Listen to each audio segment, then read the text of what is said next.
है अपराध और अराजकता के इस तांडव में प्रदेश के अंदर कोई भी अपने आप को सुरक्षित महसूस नहीं करता था। लेकिन 5 साल के अंदर भारतीय जनता पार्टी की सरकार ने जो कार्य प्रदेश के अंदर किए, आज उसका परिणाम है। 5 साल में कोई दंगा प्रदेश में नहीं हुआ। आज प्रदेश में कर्फ्यू नहीं, आज व्यापारियों पर और महिलाओं पर कोई बमबाजी नहीं कर सकता। आज भाइयों बहनों, कर्फ्यू का स्थान कांवड़ यात्रा ने ले लिया है और बमबाजी का स्थान हर हर बम बम का नारा लगाने वाले कांवड़ यात्रियों ने ले लिया है। प्रदेश के अंदर 25 करोड़ नागरिकों को सुरक्षा की गारंटी है, तो विकास के पथ पर बढ़ रहा हमारा पीलीभीत, जिसने कभी सोचा भी नहीं था, आज उस पीलीभीत में आपको एक नया मेडिकल कॉलेज मिल रहा है। मेडिकल कॉलेज निर्माण की आपका सपना, दशकों का सपना साकार हो रहा है। और यही नहीं, यहां पर तो हमारे विधायक बाबूराम जी ने जो मांग की, डिग्री कॉलेज की मांग की, डिग्री कॉलेज मिल गया। सड़कों की मांग की, वो मिल गया। और अगर उन्होंने मांग की कि रामलीला मैदान में अवैध अतिक्रमण है, इसको हटाया जाना चाहिए, तो उस अतिक्रमण को भी हम लोगों ने हटा करके इतना शानदार रामलीला मैदान आपको दे दिया है कि अब रामलीला ही नहीं, हर प्रकार के धार्मिक और सार्वजनिक कार्यक्रम, मांगलिक कार्यक्रम इस रामलीला मैदान में करेंगे। अगली बार इसकी सुंदरीकरण और भी अच्छे ढंग से आपको देखते हुए बनेगी। ये कहने के लिए आज मैं आपके पास आया हूं। पिछली सरकारों में भाइयों बहनों, अन्नदाता किसान आत्महत्या करता था, गरीब भूख से मरता था, जंगल राज की स्थिति थी, अपराधी सत्ता पर हावी होकर के थानों का संचालन हिस्ट्री शीटर करते थे, व्यापारी तबाह था, नौजवान बेरोजगार था, चारों ओर अराजकता का वातावरण 2017 के पहले था। भाइयों बहनों, आप देख सकते हैं फर्क साफ है। 2017 के पहले जो सरकार थी, याद करिए, कल अहमदाबाद की एक न्यायालय ने अहमदाबाद के सीरियल ब्लास्ट में 38 आतंकवादियों को सजा दी। उसमें से फांसी की सजा भी दी गई, आजीवन कारावास की सजा भी दी गई। और भाइयों बहनों, उत्तर प्रदेश के भी उसमें से कुछ आतंकी थे और उनमें से एक आतंकवादी का परिवार तो समाजवादी पार्टी के राष्ट्रीय अध्यक्ष के साथ समाजवादी पार्टी को वोट मांगते हुए देखा है आपने। समाजवादी पार्टी का प्रचार कर रहा है। आप अनुमान कर सकते हैं, सपा नई हवा है, वही सपा है। सपा का हाथ साथ, यानी सपा का हाथ आतंकवादियों के साथ, ये एक बार फिर से साबित हो गया है। आखिर 2012 में जब समाजवादी पार्टी की सरकार बनी थी, उस समय समाजवादी पार्टी ने पहला काम कोई किया था, तो दर्जन भर से अधिक आतंकवादियों के मुकदमों को वापस लेने का कार्य किया था। दर्जन भर से अधिक आतंकवादियों के मुकदमों को, यही आतंकवादी कोई अयोध्या में राम जन्मभूमि पर आतंकी हमला किया था, कोई संकट मोचन मंदिर पर आतंकी हमला किया था, कोई सीआरपीएफ कैंप पर आतंकी हमला किया था, किसी ने बिजनौर में, किसी ने गोरखपुर में, किसी ने लखनऊ में, किसी ने कानपुर में, किसी ने वाराणसी में आतंकी घटनाओं को अंजाम देने की कुत्सित चेष्टा की थी। और उन आतंकवादियों की पैरवी तब कोई करता था तो समाजवादी पार्टी करती थी। भाइयों बहनों, कल के न्यायालय के फैसले से एक बार फिर साबित हो गया है कि समाजवादी पार्टी का हाथ आतंकवादियों के साथ, एक तरफ आतंकवाद समर्थक समाजवादी पार्टी है और दूसरी तरफ गांव, गरीब, किसान, नौजवान, महिलाएं और समाज के प्रत्येक तबके के हितों के लिए कार्य करने वाली भारतीय जनता पार्टी की सरकार।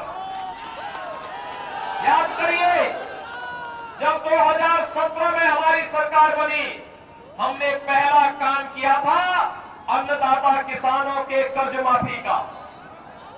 अन्नदाता किसानों का, प्रदेश के अंदर 86 लाख किसानों का 36,000 करोड़ रुपए का कर्ज माफ हुआ था। और भाइयों बहनों, पीलीभीत के 53,400 से अधिक किसानों का कर्ज माफ हुआ था, 53,000 से 400 से अधिक किसानों का। और आज हमारे पीलीभीत के 3,05,000 से अधिक किसानों को प्रधानमंत्री किसान सम्मान निधि का सालाना 6,000 रुपए हर किसान के खाते में आ रहे हैं। गन्ना किसानों का 1,60,000 करोड़ रुपए गन्ना मूल्य का भुगतान किया जा चुका है। और क्रय केंद्र के माध्यम से लागत का 1.5 गुना दाम कोई दे रहा है। ये भारतीय जनता पार्टी की डबल इंजन की सरकार दे रही है। भाइयों बहनों, आप इस बात को जानते हैं, समाजवादी पार्टी की सरकार ने दिव्यांगजनों के, विधवा महिलाओं के और वृद्धजनों के पेंशन को रोक दिया था। भारतीय जनता पार्टी प्रदेश के अंदर 1 करोड़ दिव्यांगजन, विधवा महिला और वृद्धजनों को 12,000 रुपए सालाना पेंशन देने का कार्य कर रही है। और यही नहीं भाइयों बहनों, गरीब कल्याण की बात आती है तो 43 लाख से अधिक गरीबों को हमने एक आवास उपलब्ध करवाया।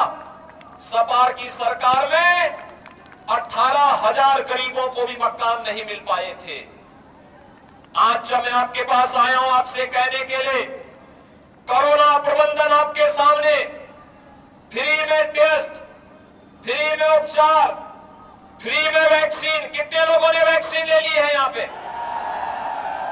अभिनंदन आपका, पूरनपुर वासियों का, पीलीभीत वासियों का अभिनंदन जिन्होंने वैक्सीन लिया। ये वैक्सीन कोरोना के खिलाफ देश की लड़ाई का प्रतीक है। कोरोना हारेगा, भारत जीतेगा। और भाइयों बहनों, थर्ड वेव कब आई, कब चली गई, कोई पता नहीं। हमारा उत्तर प्रदेश सुरक्षित है, लेकिन जो लोग कोरोना के समय गुमराह करते थे कि मोदी वैक्सीन है, बीजेपी वैक्सीन है, आज उनको मुंहतोड़ जवाब दीजिए। अगर ये वैक्सीन हमारी जान बचाती है तो इसी वैक्सीन के पक्ष में भारतीय जनता पार्टी का ही हम समर्थन करेंगे। भाइयों बहनों, फ्री में वैक्सीन, सबको वैक्सीन और डबल इंजन की सरकार है तो मोदी जी के नेतृत्व में डबल डोज राशन की भी हर महीने गरीबों को मिल रहा होगा ना। पहले भी मिलता था क्या? पहले बिजली आती थी क्या? सपा की सरकार भी तो मेडिकल कॉलेज बना सकती थी, नहीं बनाया। और भाइयों बहनों, ये लोग राम भक्तों पर गोली चलाते थे और हमने तो कहा था रामलला हम आएंगे, मंदिर वहीं बनाएंगे। मंदिर का निर्माण भी हो रहा है ना। कौन ये काम कर रहा है? कौन कर रहा है? भाजपा कर रही है। डबल इंजन की भाजपा की सरकार कर रही है। और ये काम इसलिए संभव हो पाया है क्योंकि आपने यहां पर चारों सीटों पर भारतीय जनता पार्टी का विधायक चुन करके भेजा था। मैं आपका आह्वान करना चाहता हूं, आप लोग फिर से बाबूराम जी को चुनाव जिता करके भेजेंगे? सभी लोग तैयार हैं? भारी बहुमत से विजयी बना के भेजेंगे। भाइयों बहनों, भारतीय जनता पार्टी ही सुरक्षा, सम्मान और स्वावलंबन का मार्ग प्रशस्त करेगी। और इसके लिए मैं आपका आह्वान करूंगा, आप सभी लोग भारतीय जनता पार्टी के प्रत्याशी श्री बाबूराम पासवान को, यहां पर श्री विनोद तिवारी जी हमारे पूर्व मंत्री भी हैं, उनके नेतृत्व में भारतीय जनता पार्टी इस चुनाव को अपनी पूरी टीम के साथ, मजबूती के साथ लड़ रही है। और मेरा आप सबसे आह्वान होगा, श्री बाबूराम जी को और भारतीय जनता पार्टी के हमारे जितने भी प्रत्याशी हैं, इनमें संजय गंगवार पीलीभीत से, स्वामी प्रवक्तानंद बरखेड़ा से, विवेक वर्मा बीसलपुर से, इन सभी को आपसे मैं इस बात के लिए आह्वान करूंगा कि इन सबको विजयी बनाने में अपना योगदान दें। जो बात मेरे सामने आई है, यहां पर बंगाली समाज के नागरिकता के बारे में, भाइयों बहनों, मैंने कमेटी गठित कर दी है, कमेटी गठित कर दी है और सरकार आने के बाद इस कार्य को भी सरकार करेगी।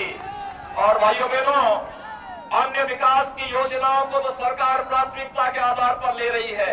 और इसीलिए बाबूराम जी को, बाबूराम जी इधर आइए, अभिवादन करिए जनता का। आप सभी लोग अपना हाथ ऊपर करिए आशीर्वाद का, दोनों हाथ ला करके मेरे साथ बोलेंगे, भारत माता की, भारत माता की, भारत माता की। मुख्यमंत्री योगी आदित्यनाथ को आप सुन रहे थे। कई विषयों पर उन्होंने विपक्ष को घेरा। कोरोना वैक्सीन का एक बार फिर से उन्होंने जिक्र किया और बताया किस तरह से डबल इंजन की सरकार काम कर रही है। पीलीभीत से आप उनकी जनसभा की तस्वीरें जो है देख पा रहे हैं और उन्होंने अभी जिस तरह से जनसभा को संबोधित किया, एसपी का हाथ आतंकियों के साथ, ये बात उन्होंने कही। पहले अपराधी सत्ता पर हावी थे। पीलीभीत के पूरनपुर में ये उनकी जनसभा हो रही थी। एसपी के वरिष्ठ